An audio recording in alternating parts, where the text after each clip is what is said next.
Hi hello ನಮಸ್ಕಾರ, welcome back to my YouTube channel. ಇವತ್ತು ಒಂದು ಸ್ಪೆಷಲ್ ಆಗಿರುವಂತಹ ನಾರ್ತ್ ಇಂಡಿಯನ್ ಸ್ಟೈಲಲ್ಲಿ ನಾನು ರವಾ ಆಲೂ ಸ್ಟಫ್ನ ನಾನು ಮಾಡ್ತಾಯಿದ್ದೀನಿ. ತುಂಬಾ ಸಿಂಪಲ್ಲು, ತುಂಬಾ ಕ್ರಿಸ್ಪಿ ಆ್ಯಂಡ್ ಟೇಸ್ಟ್ ಅಂತೂ ಅಮೇಝಿಂಗ್ ಆಗಿರುತ್ತೆ. ಮನೇಲಿ ಒಂದು ಸಲ ಟ್ರೈ ಮಾಡಿ. ಸೊ ವಿಡಿಯೋನ ಸ್ಟಾರ್ಟ್ ಮಾಡೋಣ ಬನ್ನಿ. ಸೊ ಒಂದು ಪ್ಯಾನ್ ಇಟ್ಕೊಂಡಿದ್ದೀನಿ, ಅದಕ್ಕೆ ಒಂದೆರಡು ಟೇಬಲ್ ಸ್ಪೂನ್ ಆಗೋಷ್ಟು ಆಯಿಲ್ನ ಹಾಕೋತಾಯಿದ್ದೀನಿ. ಇಲ್ಲಿ 1 ಕಪ್ ಆಗೋಷ್ಟು ನಾನು ವಾಟರ್ನ ಆ್ಯಡ್ ಮಾಡ್ತಾಯಿದ್ದೀನಿ. ನೀವು ಯಾವ ಕಪ್ ತೊಗೊಂಡಿರ್ತೀರ ಅದೇ ಕಪ್ನ ನೀವು ಕೊನೆವರೆಗೂ ಇಟ್ಕೊಳ್ಳಿ. ಸ್ವಲ್ಪ ಸಾಲ್ಟ್ನ ಆ್ಯಡ್ ಮಾಡ್ತಾಯಿದ್ದೀನಿ. ಇದಕ್ಕೆ ರುಚಿಗೆ ತಕ್ಕಷ್ಟು ಹಾಕಿ, ತುಂಬ ಜಾಸ್ತಿ ಹಾಕಿಬಿಡಿ. ಇದಕ್ಕೆ ನಾನು 1/4 ಟೀ ಸ್ಪೂನ್ ಆಗೋಷ್ಟು ಅರಿಶಿನ ಸೇರಿಸ್ತಾ ಇದ್ದೀನಿ. ಆ ಒಂದು ಕಲರಿಗೋಸ್ಕರ. ನೀವು ಸ್ಕಿಪ್ ಮಾಡಿದ್ರೂ ಮಾಡ್ಕೊಳ್ಬೋದು. ಇದಕ್ಕೆ ಅದೇ ಕಪ್ಪಲ್ಲಿ 1 ಕಪ್ ಆಗೋಷ್ಟು ರವೆನ ಹಾಕ್ತಾಯಿದ್ದೀನಿ. ನೀಟಾಗಿ ಒಂದು ಗಂಟಿಲ್ದೇ ಇರೋ ಥರ ನೀಟಾಗಿ ಮಿಕ್ಸ್ ಮಾಡ್ಕೋಬೇಕು. ಮಿಕ್ಸ್ ಮಾಡ್ತಾ ಮಾಡ್ತಾ ರವೆ ಎಲ್ಲ ತುಂಬಾ ಸಾಫ್ಟ್ ಆಗುತ್ತೆ. ಇದು ಯಾವ ರವೆ ಅಂದರೆ ಚಿರೋಟಿ ರವೆನ ನಾನು ತೊಗೊಂಡಿದ್ದೀನಿ. ತುಂಬ ಸಣ್ಣ ರವೆ ಇರುತ್ತಲ್ಲ ಅದನ್ನು ತೊಗೊಂಡಿದ್ದೀನಿ. ನೀವು ಬೇಕಿದ್ದರೆ ನಿಮ್ಮ ಹತ್ರ ಬನ್ಸಿ ರವೆ ಅಥವಾ ಉಪ್ಪಿಟ್ಟು ರವೆ ಅಂತ ಮೀಡಿಯಮ್ ರವೆ ಅದನ್ನು ಒಂದು ಸ್ವಲ್ಪ ಮಿಕ್ಸಿಗೆ ಹಾಕ್ಕೊಂಡು ಗ್ರೈಂಡ್ ಮಾಡಿಕೊಂಡ್ರೆ ಸ್ವಲ್ಪ ಸಣ್ಣದಾಗಿ ಬರುತ್ತೆ. ಸೊ ಅದೆಲ್ಲ ಆರಾದಮೇಲೆ ಸ್ವಲ್ಪ ಹೊತ್ತು ಬಿಡಬೇಕು. ಇದನ್ನು ನಾನು ಒಂದು ತಟ್ಟೆಗೆ ಟ್ರಾನ್ಸ್ಫರ್ ಮಾಡಿಕೊಂಡು ಅದಕ್ಕೆ 2 ಸ್ಪೂನ್ ಅಕ್ಕಿ ಹಿಟ್ಟು ಹಾಕ್ಕೊಂಡು ನೀಟಾಗಿ ಎಷ್ಟು ಚೆನ್ನಾಗಿ ನಾದ್ಕೊಳ್ತೀವಿ ಅಷ್ಟು ಚೆನ್ನಾಗಿ ಇದು ರವೆ ತುಂಬಾ ಸಾಫ್ಟ್ ಆಗುತ್ತೆ. ಸೊ ಇವಾಗ ರೆಡಿಯಾಗಿದೆ. ಇದನ್ನು ನಾನು ಸೈಡಿಗೆ ಎತ್ತಿಟ್ಕೊತಾ ಇದ್ದೀನಿ. ಸೊ ಇಲ್ಲಿ ಒಂದು ಸ್ಟಫಿಂಗ್ ರೆಡಿ ಮಾಡ್ಕೊಳ್ಳೋಣ.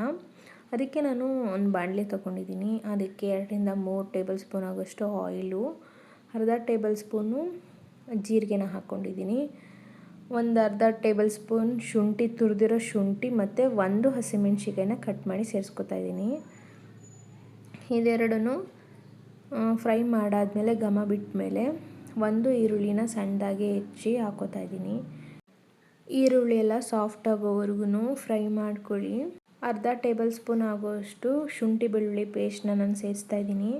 ನೀವು ಬೆಳ್ಳುಳ್ಳಿ ಮತ್ತು ಶುಂಠಿನ ಎರಡನ್ನೂ ತುರಿದು ಕೂಡ ಹಾಕೋಬೋದು. ಆ ಬೆಳ್ಳುಳ್ಳಿನ ಸಣ್ಣದಾಗಿ ಕಟ್ ಮಾಡಿ ಕೂಡ ಸೇರಿಸ್ಬೋದು, ಇಲ್ಲಾಂದರೆ ಸ್ಮ್ಯಾಶ್ ಮಾಡಿ ಕೂಡ ಸೇರಿಸ್ಬೋದು. ಇಲ್ಲ ಅವೆರಡನ್ನೂ ಸ್ಕಿಪ್ ಮಾಡಿ ಶುಂಠಿ ಬೆಳ್ಳುಳ್ಳಿ ಪೇಸ್ಟ್ನ ಹಾಕೋಬೋದು. ನೀವು ತುರಿದು ಹಾಕೊಳ್ಳೋದ್ರಿಂದ ಟೇಸ್ಟು ಚೆನ್ನಾಗಿ ಬರುತ್ತೆ. ಅದೆರಡೂ ಫ್ರೈ ಮಾಡಾದಮೇಲೆ ನಾನು 3 ಆಲೂಗೆಡ್ಡೆನ ಬೇಯಿಸಿ ಮೊದಲೇ ಇಟ್ಕೊಂಡಿದ್ದೆ. ಸೊ ಅದನ್ನು ಸೇರಿಸ್ತಾ ಇದ್ದೀನಿ. ನೀಟಾಗಿ ನಾವೇನು ಒಗ್ಗರಣೆಗೆ ಹಾಕಿದ್ದೀವಲ್ಲ ಅದೆಲ್ಲ ಮಿಕ್ಸ್ ಆಗಬೇಕು ಆಲೂಗೆಡ್ಡೆ ಜೊತೆ.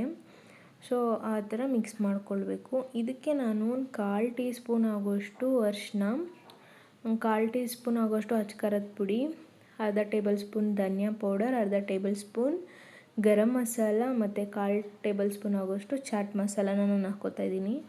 ಇಷ್ಟನ್ನು ನೀಟಾಗಿ ಮಿಕ್ಸ್ ಮಾಡ್ಕೊಳ್ಬೇಕು.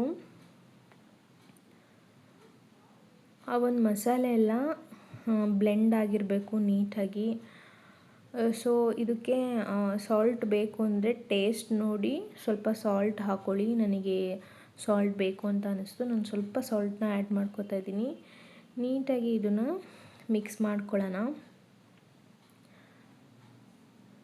ಸೊ ಇದಕ್ಕೆ ಲಾಸ್ಟಲ್ಲಿ ಸ್ವಲ್ಪ ಕೊತ್ತಂಬರಿ ಸೊಪ್ಪನ್ನ ಆ್ಯಡ್ ಮಾಡ್ಕೊಳ್ತಾ ಇದ್ದೀನಿ ನಾನು.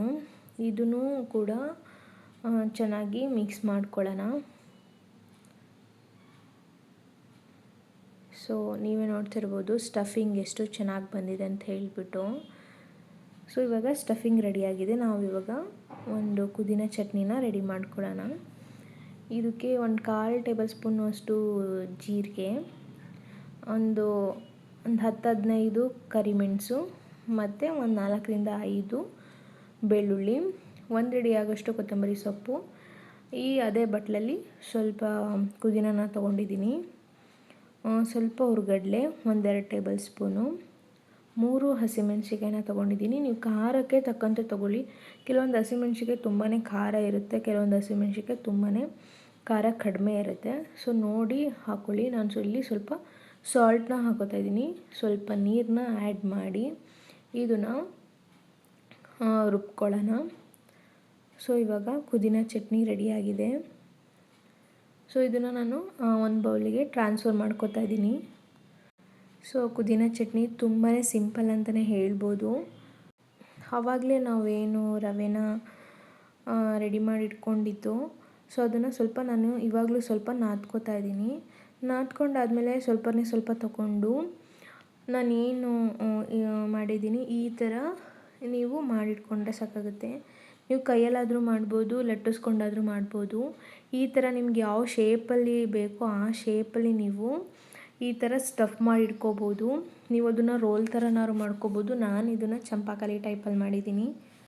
ಇನ್ನೊಂದು ಬೌಲಿಗೆ 1 ಟೇಬಲ್ ಸ್ಪೂನ್ ಕಡಲೆ ಹಿಟ್ಟು, 1 ಟೇಬಲ್ ಸ್ಪೂನ್ ಮೈದಾ, ಸ್ವಲ್ಪ ಸಾಲ್ಟ್ನ ಹಾಕ್ಕೊಂಡು ಒಂದು ಚೂರು ಗಂಟಿಲ್ಲದೆ ಇರೋ ಥರ ನಾನು ರೆಡಿ ಮಾಡಿ ಇಟ್ಕೊಂಡಿದ್ದೀನಿ. ಎಣ್ಣೆ ಕಾಯಕ್ಕಿಟ್ಟು ಆಲೂಗಡ್ಡೆ ಸ್ಟಫ್ ಮಾಡಿ ಇಟ್ಕೊಂಡಿದ್ವಲ್ಲ ಅದನ್ನು ಕಡಲೆ ಹಿಟ್ಟು ಮತ್ತು ಮೈದಾ ಹಿಟ್ಟಿಗೆ ಡಿಪ್ ಮಾಡಿ ಈ ಥರ ಎಣ್ಣೆ ಒಳಗಡೆ ಹಾಕಬೇಕು. ಸೊ ಎಲ್ಲ ನಾವೇನು ಸ್ಟಫ್ ಮಾಡಿ ಇಟ್ಕೊಂಡಿದ್ದೀವಿ ಎಲ್ಲನೂ ಅದೇ ಥರ ಫ್ರೈ ಮಾಡ್ಕೊಳ್ಳಿ. ಸೊ ನೀವು ಒಂದು ಸಲ ಮನೇಲಿ ಟ್ರೈ ಮಾಡಿ. ಟೇಸ್ಟ್ ಅಂತೂ ನಿಜವಾಗ್ಲೂ ಅದ್ಭುತವಾಗಿದೆ. ಯಾವ ಸ್ಟ್ರೀಟ್ಗೂ ಹೋಗೋ ಅವಶ್ಯಕತೆ ಇಲ್ಲ, ಯಾವ ಹೋಟೆಲ್ಗೂ ಹೋಗೋ ಅವಶ್ಯಕತೆ ಇಲ್ಲ. ಮನೆಯಲ್ಲೇ ಈ ಥರ ಹೆಲ್ದಿಯಾಗಿ ಮಾಡ್ಕೊಂಡು ತಿನ್ಬೋದು. ಸೊ ನನ್ನ ಚಾನಲ್ನ ಯಾರಾದರೂ ಹೊಸ್ದಾಗಿ ನೋಡ್ತಾ ಇರೋರಿಗೆ ನನ್ನ ಚಾನಲ್ನ ಸಬ್ಸ್ಕ್ರೈಬ್ ಮಾಡ್ಕೊಳ್ಳಿ, ಶೇರ್ ಮಾಡಿ.